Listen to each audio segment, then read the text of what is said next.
네, 오늘 1월 29일 금요일 새벽 예배 말씀을 전하도록 하겠습니다. 함께 기도드리시겠습니다. 하나님 아버지, 이 아침에도 저희가 하나님의 말씀을 듣고 또 하나님께 기도드림으로 이 하루를 시작하고자 합니다. 정말 하나님을 바라보며 시작하는 이 하루가 정말 마치는 그 모든 시간까지 오직 하나님만을 바라보고 정말 주님 안에서 정말 하나님과 정말 함께하는 그러한 성도로서의 삶으로서 되어질 수 있도록 은혜를 베풀어 주시옵소서. 예수님의 이름으로 기도드리옵나이다. 아멘. 오늘 보실 말씀은 요한계시록 22장 20절 말씀입니다. 요한계시록 22장 20절 말씀, 성경 제일 마지막 부분이죠. 신약 성경 423쪽쯤에 있습니다. 요한계시록 22장 20절 말씀 봉독하겠습니다. 이것들을 증언하신 이가 이르시되 내가 진실로 속히 오리라 하시거늘 아멘. 주 예수여 오시옵소서. 아멘.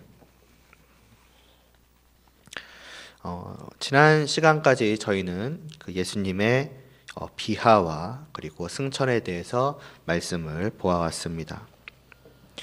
죄인인 우리를 구원하시기 위하여 하나님의 아들이자 또 하나님이시며 조금의 죄도 없으신 예수님께서 무엇을 하셨는가 할 때에 저 영광스러운, 저 높은 하늘 위에서 죄악으로 가득 찬 이 땅에 사람의 육신을 취하여 내려오셨습니다.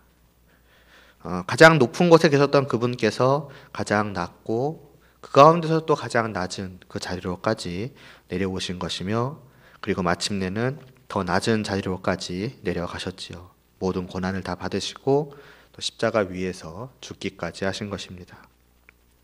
그러나 그것이 끝이 아니었습니다. 그분은 죽음을 이기시고 부활하셨으며 또 하늘에 오르사 하나님의 우편에 앉으셨습니다. 가장 낮고 낮은 그 자리에서 다시금 가장 높은 자리로, 그러니까 본래 그분이 계셔야 할 그 곳으로 다시금 올라가신 것이지요. 이 모든 주님이 하신 일을 통해서 우리는 그분으로 말미암아 우리의 죄가 사함을 받았다는 사실과, 그리고 우리 역시도 그분으로 말미암아서 죄와 사망의 권세를 이기고 그 나라에 들어가게 될 것을 확신하고, 그리고 평안과 또 위로를 얻을 수가 있었습니다. 오늘 말씀은 바로 여기서부터 이어지는 내용입니다. 즉 하늘에 오르셔서 하나님 우편에 앉아 계시는 그분, 가장 높고 또 영광스러운 그 자리에 앉아 계신 그분께서 또 하실 일이 있으시다라는 것에 대한 말씀입니다. 사도신경은 하나님 우편에 앉아 계신 주님께서 또한 저리로서 내려오신다라고 고백을 합니다. 그러니까 저리로서, 다시 말해서 그곳에서부터라는 의미이지요. 하나님의 우편에 앉아 계신 그분께서 하나님의 우편으로부터 다시 이 땅에 내려오신다, 이제 그런 의미입니다. 그렇다면 하늘로 올라가신 주님께서는 왜 높아지신 그곳에서 다시금 내려오시려고 하는 것일까요? 이것은 다시금 주님께서 영광스러운 그 자리에서 낮아지신다라는 것을 의미하는 것일까요? 그렇지는 않습니다. 높아지신 주님께서는 높아지신 그대로 내려오십니다. 높아지셔서 가지신 그 하나님과 동등한 권세와 영광을 가지신 채로 내려오신다는 것입니다. 무엇을 위해서입니까? 바로 온 세상을 심판하기 위해서입니다. 이 심판은 누구도 피할 수가 없습니다. 산자와 그리고 죽은 자를 심판하러 오시리라는 사도신경의 고백처럼 주님의 심판은 주님께서 다시 오실 그 때에 살아있는 자들에게만이 아니라 그때까지 모든 죽은 자들에게까지도 해당이 됩니다. 다시 말해서 그 누구도, 지금까지 이 땅에 태어나 살아왔던 그 모든 사람들은 그 누구도 여기에서 피할 수 없다는 것이지요. 주님의 권세가 어떠한지를 잘 보여주는 고백입니다. 그분은 산자와 그리고 죽은 자, 곧 창세로부터 재림 때까지 있을 모든 자들의 그 영원한 운명을 좌지우지하실 수 있는 권세를 가지고 계신다라는 것이 여기서 보여지는 것이지요. 그분이 얼마나 높은 자리에 계시는가 우리는 새삼 이 사실을 통하여서 깨닫게 되는 것입니다. 빌립보서 2장에 하나님이 그를 지극히 높여 모든 이름 위에 뛰어난 이름을 주사 하늘에 있는 자들과 땅에 있는 자들과 땅 아래에 있는 자들로 모든 무릎을 예수의 이름에 꿇게 하셨다라는 그 말씀처럼 그분의 권세는 그 무엇과도 그 누구와도 비교할 수 없는 절대적인 것이며 그 절대적인 권세와 영광을 가지시고 다시금 나타나신다는 것입니다. 말하자면 그것을 모두에게 분명하게 나타내 보이시는 것이지요. 이러한 주님의 영광과 권세에 대해 깊이 생각을 해본다면은 우리는 지금 주님께서 높아지신 말하자면 그 영광스럽고 높은 그 상태라고 할까요? 이에 대해서 경외심을 품지 않을 수가 없을 것입니다. 그분이 우리 모두에 대해서 또 나에 대해서 가지신 권세와 영광이 이러하다. 그렇다면 우리는 그러니까 나는 그분을 향해서 또 어떤 마음과 또 어떤 자세를 어떤 태도를 가져야 마땅한 것인가? 우리는 이것을 다시 한번 생각해 보지 않을 수가 없으며 자연스럽게 깊이 생각을 해볼 때에 주님의 은혜 가운데 깨닫게 될 것입니다. 그리고 또 우리 자신을 돌아보게 되는 것이지요. 과연 나는 내가 주님이라고 부르는 저 하늘 위에 계시는 그 예수 그리스도를 향하여서 어떤 마음과 어떤 생각과 어떤 자세와 태도를 가지고 있었는가? 과연 그것이 지금 그분이 받으시기 합당한 그것이었는가? 우리들을 또한 돌아볼 필요가 있을 것 같습니다. 한편으로 주님께서 심판하러 이 땅에 내려오신다는 이 사실이 또 우리에게 주는 의미가 있습니다. 하이델베르크 요리문답 25문은 이 주님의 재림을 언급하면서 이것이 우리에게 주는 위로가 무엇이냐라고 묻습니다. 다시 말해서 이 사실이 성도에게 주는 그 특별한 의미라고 하는 것은 위로라고 하는 것입니다. 또 다시 말하자면 주님이 하나님의 우편에서부터 다시 이 땅에 내려오신다는 그 사실은 이를 고백하는 우리의 현재의 마음에 큰 영향을, 다시 말해서 위로라고 하는 큰 영향을 끼치는 것이라 하는 것입니다. 여러분은 주님의 재림에 대해서 생각을 해보신 적이 있으십니까? 아니 그것을 늘 생각하고 계시며 그것으로부터 위로를 받고 계십니까? 분명히 이 사실이 우리에게 주는 위로가 있다고 가르치고 있고 또 그러므로 우리는 사도신경에서 날마다 이것을 고백하고 있을 것인데 과연 위로가 있는가? 만약 이것이 없다면은 그 사도신경의 고백은 그냥 우리의 한낱 입술의 고백에 그치는 것이 아닌가, 이런 것들도 생각을 해볼 필요가 있을 것 같습니다. 그렇다면 주님께서 이 땅에 오셔서 심판하실 것이라는 그 사실이 우리에게 주는 위로라고 하는 것은 무엇입니까? 왜 그 주님의 심판이 우리에게 위로를 주는 것입니까? 첫째로 주님께서 이 땅에 오신다는 그 때에는 아까도 잠깐 말씀드렸던 것처럼 주님께서 어떤 분이신가 하는 것이 온 세상에 밝히 드러나게 되기 때문에 우리에게 위로가 됩니다. 주님이 다시 오심은 감추어지듯이 또 보이지 않게 이루어지는 것이 아니라 만천하에 그리고 눈에 분명하게 보이도록 이루어질 것입니다.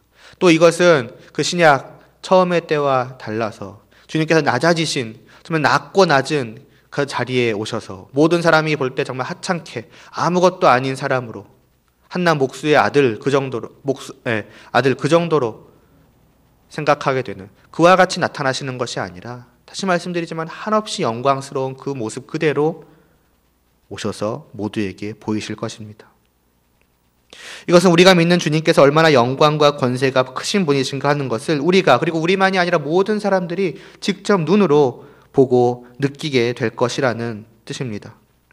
내가 믿는 주님, 나의 왕 되신 주님, 나의 머리 되신 주님께서 얼마나 위대하신 분이신가, 얼마나 높으신 분이신가, 얼마나 영광스러운 분이신가, 그것을 내가 친히 보고 느낀다고 생각을 해보시기를 바랍니다. 그것은 얼마나 가슴이 벅찬 일입니까? 더욱이 그분은 나에게만이 아니라 우리에게만이 아니라 그동안 주님을 부인하고 주님을 조롱하고 그 주님을 믿는 우리를 또한 비웃고 조롱하던 자들에게도 밝히 보이실 것입니다. 더 이상 그들은 주님을 부인하지 못할 것이며 그분의 위엄 앞에 엎드리게 될 것이며 그러한 모습 자체가 그때까지 우리가 받아왔던 수치는 깨끗이 씻어지게 될 것입니다. 그 자체가 우리에게 위로가 되는 것이지요. 또한 그날은 심판의 날입니다. 죄악이 심판을 받고 오직 공의만이 세워지는 날이라는 것입니다. 오늘날 우리는 불의한 세상에서 얼마나 많은 상처를 받으며 살아갑니까? 그러한 불의가 다 없어지기를 바라고 정말 오직 선하고 의로워서 누구로 불의로 고통받지 않는, 특별히 우리 느끼는 우리 자신이 말이죠. 고통받지 않는 그런 세상이 빨리 왔으면 좋겠다. 그런 날이 과연 올 것인가? 그런 세상에 존재할 것인가? 그런 것들을 생각하며 간절히 바라지 않습니까? 주님이 오실 그 날이 바로 그런 우리의 바람이 이루어지는 날입니다. 그러므로 그때까지 불의로 인하여서 고통을 받아왔던 성도는 그 불의함이, 그 죄악이 심판받아 멸망당하는 그 모습을 통하여서도 또 한없이 위로를 받게 될 것입니다. 뿐만이 아니라 그 날은 사실 성도들에게 있어서는 심판의 날이 아닙니다. 그 날은 성도들이 영광의 그 나라로 들어갈 날입니다. 그날의 성도는 모든 죄악에서 완전하게 해방될 것입니다. 이 땅에서 우리가 죄악으로 말미암아 얼마나 고통을 받았습니까? 앞서 불의에 고통받는다는 얘기도 들었지만은, 그러니까 외부로부터 다른 사회나 다른 사람들의 어떤 불의와 악함으로 말미암은 고통도 물론이거니와 또 우리 자신 내부에서부터, 그러니까 내 안에서 우러나오는 죄악으로 말미암아서 정말 괴로워하고 애통해하는 것도 분명히 있었을 것입니다. 성도라면 그것을 느낄 수밖에 없지요. 그 내 안에서의 죄악, 우리의 생애 전체에 가득하지 않습니까? 마치 벗어날 수 없었던 것처럼 보였던 그 죄악의 괴로움에서 우리는 완전히 해방됨을 맛보게 될 것입니다. 외부에서뿐만이 아니라 내 자신 안에서도 죄악은 더 이상 존재하지 않으며 우리에게 어떤 영향도 미칠 수가 없게 됩니다. 그러므로 주님 안에서 우리는 마침내 참된 평안함을 얻게 되는 것이죠. 그날이 바로 그날인 것입니다. 뿐만이 아니라 그 우리가 들어갈 영광의 나라에서는 수고와 슬픔과 아픔에서도 완전히 해방되며 오직 무한한 영화와 평화와 기쁨만이 가득하게 될 것입니다. 그리고 그 날에 누릴 이러한 복락은 생각하건대 현재의 고난은 장차 우리에게 나타날 영광과 비교할 수 없도다라는 말씀처럼 이 땅에서 살아가는 동안에 받을 고통, 아픔, 그런 것과는 가히 비교조차도 할 수 없을 정도이며 심지어 이 땅에서 때로는 누려왔고 또 누릴 수 있는 그 어떠한 복락보다도, 아니 그 모든 복락을 다 더한다고 할지라도 비교할 수 없을 만큼 굉장하고 놀라운 것입니다. 지난 화요일 새벽 때도 잠시 말씀을 드렸었지만은 사람들이 이 땅에 있는 복들 중에 그 아주 조금이라도, 그 일부라도 정말 누리고자, 맛보고자 얼마나 애를 쓰며 그것을 얻기 위해 자신의 인생 전체를 내던집니까? 그러나 그날에 우리는 이 땅과 비교할 수 없는 하늘에 속한 복을, 그것도 그 복의 일부 정도가 아니라 그 전부를 완전하게 누리게 될 것입니다. 주님이 오시는 그날 성도가 바로 들어가게 될 그 나라는 바로 이러한 곳입니다. 그날은 바로 우리가 들어갈 날이라는 것입니다. 그러므로 이 땅에서 우리가 고통을 받으면 받을수록 그 재림의 날이 있다는 사실이, 주님께서 다시 오실 그 날이 반드시 있을 것이라는 그 사실이 우리에게 더욱더 큰 위로를 갖도록 하여 주는 것입니다. 그래서 성도에게 있어서 주님의 다시 오심은, 그 주님의 재림과 심판은 두려운 날이 아니라 기쁘고 설레는 날이며 이것이 있다는 그 사실이 이 땅을 살아가는 성도에게 크나큰 위로가 되는 것입니다. 이러하기에 성도는 주님이 오실 그날에 있음의 위로를 받음으로 현재를 인내할 수가 있는 것이며 또 미래의 소망을 두고 그 날이 오기를 간절히 고대하며 살아가게 될 것입니다. 이 땅에서 불의의 고난을 받을 때에는 그와 비교할 수 없는 영광스러운 날이 있음을 기억함으로 참게 되는 것이며 이 땅에서 행복할 때조차도 지금의 행복과 비교할 수 없는 그 날의 행복이 있음을 알기에 이 땅에 미련을 두지 않고 더 좋은 것, 참으로 좋은 것을 기다리며 살아갑니다. 말하자면은 주님이 다시 오실 그 날이 속히 오기를 기다리며 살아가는 사람들이 곧 성도라고 할 수 있는 것입니다.